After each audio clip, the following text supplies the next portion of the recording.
السلام علیکم ورحمۃ اللہ وبرکاتہ۔ آج ہم آپ کو لے چلتے ہیں ایک ایسے عظیم نبی کی زندگی میں جنہیں اللہ تعالیٰ نے خلیل اللہ یعنی اللہ کا دوست کا لقب عطا فرمایا۔ وہ نبی جن کی سنت کو آج بھی پوری امت مسلمہ زندہ رکھتی ہے، وہ ہے حضرت ابراہیم علیہ السلام۔ محترم ناظرین، حضرت نوح علیہ السلام کے بعد مختلف قوموں کی طرف انبیاء کرام کی آمد ہوتی رہی۔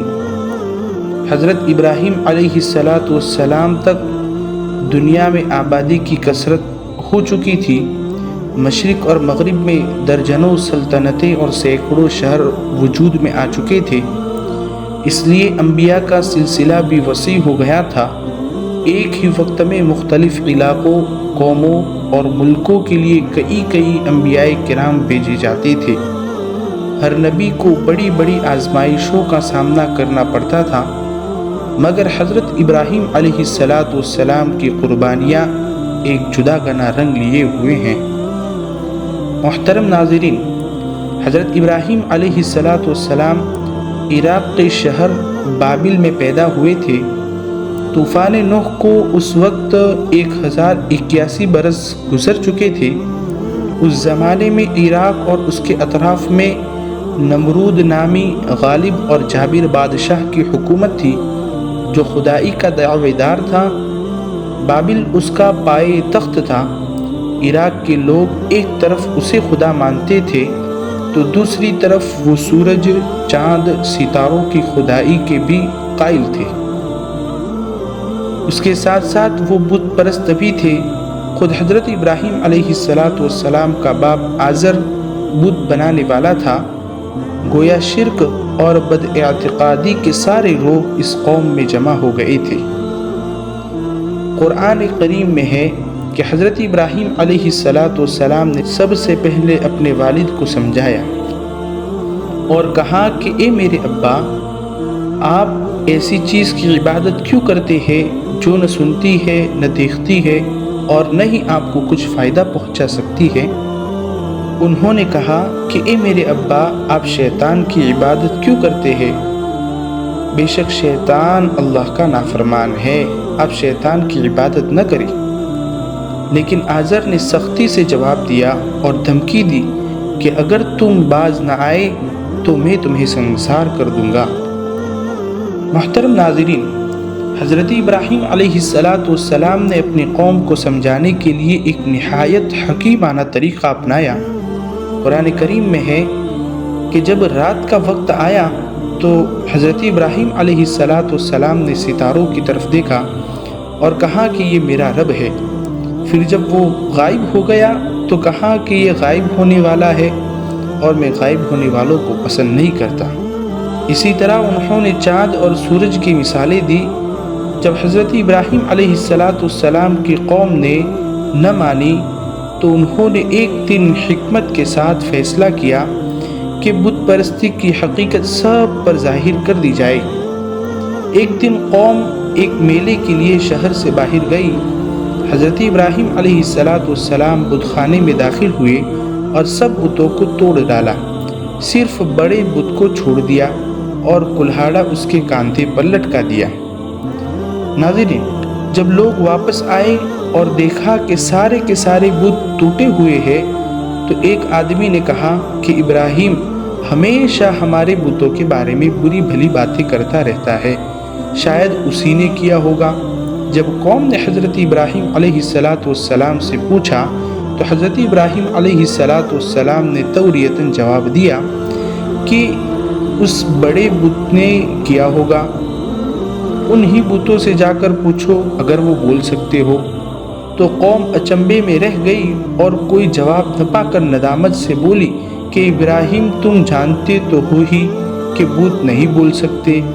یہاں پر حضرت ابراہیم علیہ السلام نے موقع پا کر توحید کی دعوت دیتے ہوئے فرمایا کہ پھر تم اللہ کو چھوڑ کر ایسی چیزوں کی عبادت کیوں کر رہے ہو جو نہ نفع دے سکتی ہے اور نہ نقصان پہنچا سکتی ہے؟ افسوس ہے تم پر اور تمہارے معبودوں پر۔ قوم شرمندہ ہو گئی اور شور و گل مچایا۔ اور اپنے معبودوں کا بھرم رکھنے کے لیے کہا کہ اس شخص کو پکڑ کر جلا دو۔ ناظرین، حضرت ابراہیم علیہ السلام کو نمرود کے پاس لے جایا گیا۔ اس نے رعب ڈالنے کے لیے سوال جواب کیے۔ حضرت ابراہیم علیہ السلام نے بے خوفی سے اپنے رب کی توحید بیان کی اور کہا میرا رب وہ ہے جو زندہ کرتا ہے اور موت دیتا ہے۔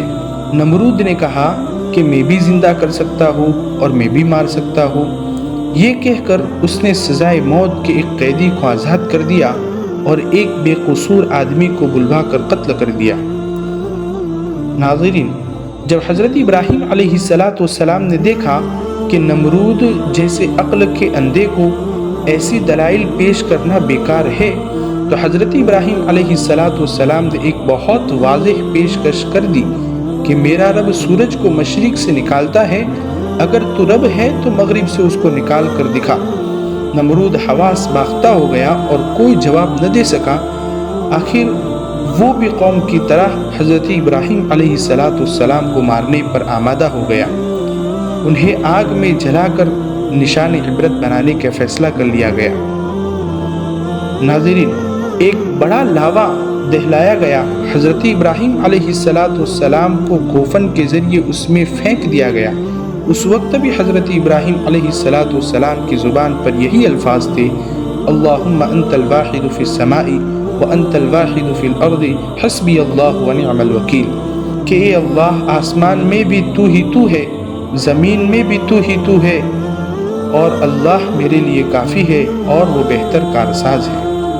ناظرین، اس دوران حضرت جبرائیل علیہ السلام نمودار ہوئے اور پوچھا کہ کوئی حاجت درکار ہے تو حکم فرمائیے۔ حضرت ابراہیم علیہ السلام نے فرمایا حاجت تمہارے سامنے رکھنے کے لائق نہیں ہے۔ اس آگ کی تپش ایسی تھی کہ بلندی پر اڑنے والے پرندے بھی جل کر کباب ہو جاتے تھے، مگر جب حضرت ابراہیم علیہ السلام اس میں گرے تو فوراً اللہ تعالیٰ نے آگ کو حکم دیا کہ اے آگ تو حضرت ابراہیم علیہ السلام پر ٹھنڈی اور سلامت والی بن جا۔ اسی لمحے وہ آگ حضرت ابراہیم علیہ السلام کے لیے ایک گلستہ بن گئی۔ حضرت ابراہیم علیہ السلام 40 دن تک اس جگہ رہے۔ فرماتے تھے کہ یہ دن میری زندگی کے بہترین اور سب سے پرسکون دن تھے۔ ناظرین، اس واقعے کے بعد اب ہم یہ جانیں گے کہ حضرت ابراہیم علیہ السلام نے عراق سے کہاں کی طرف ہجرت کی۔ حضرت ابراہیم علیہ السلام نے اپنے والد کو بھی توحید کی دعوت دی تھی اور کہا تھا کہ آپ ایسی چیزوں کی عبادت کیوں کرتے ہو جو نہ سنتی ہے اور نہ دیکھتی ہے اور نہ آپ کے کسی کام آ سکتی ہے۔ تو باپ نے جواب دیا تھا، ابراہیم کیا تم میرے معبودوں کا انکار کرنے والے ہو گئے ہو؟ اگر تم باز نہ آئے تو میں تمہیں پتھر مار کر ہلاک کر دوں گا۔ آخرکار قوم اور خاندان کی گمراہی کی وجہ سے حضرت ابراہیم علیہ السلام نے وطن چھوڑنے کا فیصلہ کر دیا۔ اس دوران حضرت ابراہیم علیہ السلام کی چچا زاد سارہ ایمان لے آئی تھی۔